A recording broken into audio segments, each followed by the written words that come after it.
जय भोजपुरी रउआ लोग से एगो निहोरा बाकी लाल रंग के सब्सक्राइब बटन के दबा के भोजपुरी फैंस क्लब से जुड़ जाए जा और ये घंटी वाला बटन के दबा के भोजपुरी के सब जानकारी बिल्कुल फ्री में मोबाइल पे पाई जा।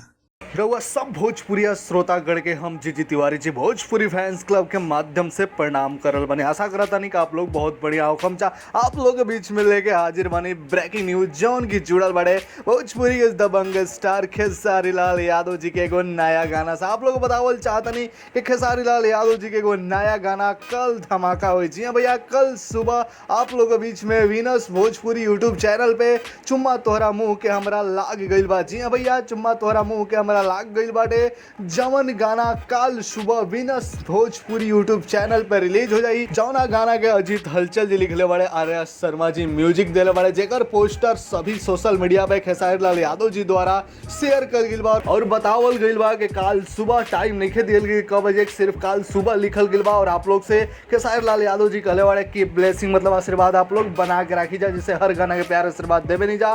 तो कैसा लगल आप लोग के खबर नीचे कमेंट सेक्शन में बताई जा और अपन भाषा वाला चैनल के जरूर सब्सक्राइब कर जा, ताकि आपके भाषा में हर एक खबर भोजपुरी के जाने और देखे के मिले। और सब्सक्राइब बटन दबाइला के बाद घंटी वाला बटन दबा के सबसे पहले खबर देख सकते हैं। जय भोजपुरी, ध्यान रखी जाए, एक तब बना के रखी जाए।